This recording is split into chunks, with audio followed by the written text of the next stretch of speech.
Hey guys, I'm here with Revitalization Blueprint client Rick Barker, and my program is actually based online, but we're here in Nashville face to face. Finally. So, yeah, finally. So I want to go through a couple of questions just to speak to you. With First off, regards- let me say this though. Thanks, because everyone in my office now is speaking with like this fake English and British accent. This is real. Well, I know yours is real, but it's like one of the things my wife said immediately, because you're also staying at the house, is she's like, don't think I'm making fun of you, but sometimes accents just kind of, but why aren't you speaking in like a Southern accent since you're here in Nashville and everybody else is speaking with these fake Southern British accents? I think because I'm just used to hearing American accents from my clients being over here. Okay. And I love America, so Awesome, you know, awesome. I'd rather be Well, American America than loves British. you too. That's right. Yeah. Don't say that, dude. The Oh Queen yeah, will, this like, is going kick on your ass Facebook. right out of the country. Ah, she's busy arranging marriages and stuff like that. So with Americans, is she American or is she? Yeah, she's American. Her show was filmed in Canada. Suits, which it's one of my Is that favorite not shows filmed in too. New York? No, Toronto makes for New York in the film industry. Ah. You didn't realize that? And there's parts of Vancouver, Canada that look like India.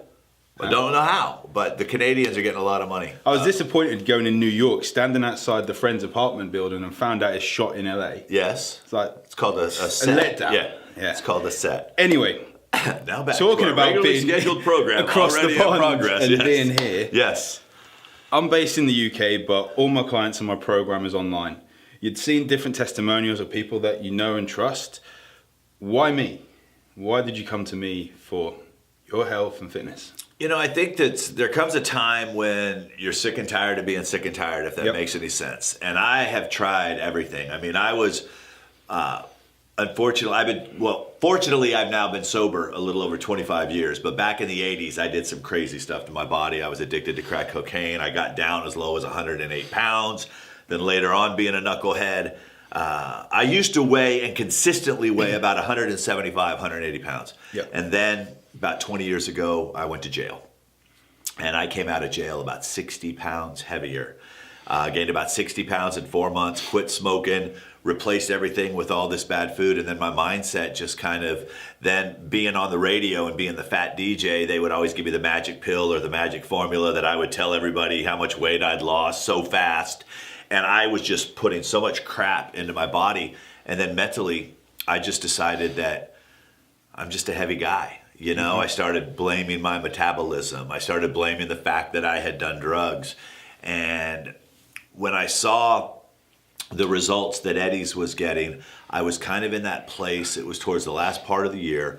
I had been shooting videos for my programs. And there was one where I was sitting down in a chair and I looked like I ate a third grader, man. I mean, it was just, there was no Photoshop, Randon, my videographer, there was nothing he could do. I was just fat, you know, and no matter how much you strategically move or this, and I just sat there and I was like, crap, you know, it's like I need to do something. So I went and I watched one of your videos. And what I loved about your videos, and I say this respectfully, is they weren't polished. Yeah. You were in your room. There was a turntable in the background. There was pictures. There was books. And the lighting wasn't perfect. And it was just you talking. And it was you. And I just felt this honesty and this sincerity that said, you know what? This is at least worth a call. Yeah. So that's when I reached out to you. And then we started having our conversations. Yeah, I think it was literally, you said you're sick and tired of being sick and tired. 2 hours later, you were signed up. Like, proper action taker. Well, but I've done that before. Now, You've stuck to it this time. Let's not be fooled, though. Yeah, I've true. spent a fortune, you know, on quick fixes, you know, and I've always, I went in. I think what's allowed me to keep going with this, though, and to stick with it, and at the taping of this video, I've been able to maintain almost 12 pounds of scale weight off over about a 30-day period of time, and that was during the holidays. So we're filming this right now in January. Yep. And during the holidays, I was able to lose. Some weeks I would maintain. But what you did was the questions that you asked is you said, hey, how much have you worked out in the last week? I said, I haven't worked out at all. You're like, great. Can you give me 10 minutes tomorrow? I said, okay, so you're not going to give me a 45 minutes, 6 days a week. You go, no, can you give me 10 minutes tomorrow? By the way, it's 10 minutes more than you did the week before. And I was like, okay, this kind of makes sense. And then it went from 10 minutes to 20 minutes. And then all of a sudden, I went and I tried Orange Theory. and absolutely fell in love with Orange Theory. But the problem with doing that kind of exercise and burning those kind of calories is if I'm not fueling myself properly. So the difference with you is that I had an accountability partner, is that I could just go on WhatsApp and say, okay, here's how I'm feeling. I experimented with it. We tried it at 8 o'clock in the morning before I went to work, and then I was spent. So I'm just like, shit, I just lost 3 hours, off of a 55-minute workout. So we tried the different times. We tried what to eat before the workout, what to eat after the workout. And now I get so excited about going. And I mean, and you've gone with me this week. Yep. It will beat the crap out of you. I died yesterday until you realized the heart rate more now. Yeah, but what it is that it's like when I get done, I feel so excited about it because I'm seeing results, And the other thing that was important was a lot of times I've tried things where, my wife will laugh because I'll eat the same exact thing for 3 meals because that's the plan. Yep. And it gets real boring. And you were like, look, tell me the food you like. Tell me what you don't like. Let's add them in. Let's take them out. If you need a cookie, don't fret. Eat the damn cookie. Yeah. And what I've learned is that I don't want to call them cheat days because I think that you're doing something wrong as if you're cheating. Yeah. It's not wrong to crave things. It's not wrong to want a dessert. I just choose on those days to have it is on the days that I also worked out. So a non-workout day is not a dessert day for me, or here's a handful of M&Ms day for me. Exactly, and I think we also looked at the stress levels because you'd been at ridiculously high levels of stress because of your history with Taylor Swift and was it 300 pounds you said you were? When I left Taylor, I was at about 300, and when I got married in 2000, I was 289 pounds. Wow. So I had done something crazy is where on my 10-year anniversary, I wanted to give my wife a boyfriend. So my goal was to be 100 pounds lighter. Yep. And it was P90X, 600 calorie a day diet, B12 shot in the ass, or arse, however you guys say it. In the arse. Arse.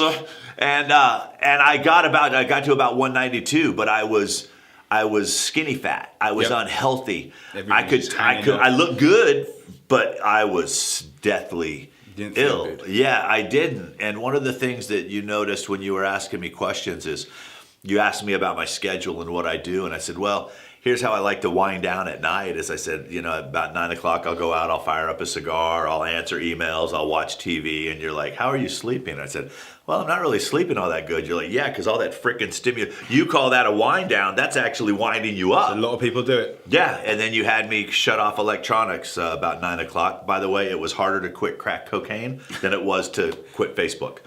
Yeah. But it wasn't electronics in full. It was, okay, you're going to record some videos. Sure, so let's lower switch your off social screen, media. And it was one step at a time, as I say. But see, no one that I had ever talked with about my health ever asked those other questions. I think that's another reason why I've been able to stick with it, is because if I have questions, I ask questions. And if you see something, you ask questions. Yep. A lot of people just like, here's your plan. And then if I called up a buddy of mine and it would be the same exact plan, or if I called up another, you customized it to me. Even when you're traveling as well. Yeah, well, I had to because I travel a lot. Yeah. You would go ahead and look at menus and you would look at things, and it just really got me thinking, and we found out that, I just wasn't getting enough vegetables. So Athletic Greens, I get them another way. I don't like to snack, as you've seen by being around me, even though you're allotting me this. Yep. So you're making me eat bigger Actually meals making now. Eat more in your portion sizes. Yeah. And I think it's good to make sure as well that, as we said, we didn't overwhelm. Nope. It's just one small step at a time. And where I've got my name for working with entrepreneurs, really busy business guys, it is from taking every single person as an individual. So on that note, if someone's looking to sign up for one-to-one, sign up for group, what would you say to them? I would say at least get on the phone and have a conversation. I say we, but I tend to try to talk the people who I pay to train me into doing things my way. Yep. And you haven't allowed that to happen. And I warned you about that in the beginning. Sometimes I think we know too much. Yep. So it's like, oh, well, I'll do this, this, and this. And then I'm like, wait a minute. As a person who's also a coach, but in the music space, why am I paying you for me to tell you how I should be doing things? So now I just learned to shut up. So I would say at least have a conversation, at least fill out the questionnaire, and try it for a month. And if it doesn't work, then it doesn't work. But It's worked for me. And I think the reason why it's worked for me is because it was customized for me. It wasn't too overpriced. You know, it fit right into what it is that I was doing. A lot of what I was wasting money on, as I sat down and I looked at it, it's like, wow, I'm now able to apply it towards something good for me. Exactly. You know, a lot of times people will say, well, I can't afford that. For me, if I want to be the father to my teenage kids, the husband to my wife, I couldn't afford not to. Yep. So I would at least a certain amount of days on it. take a look, take a listen.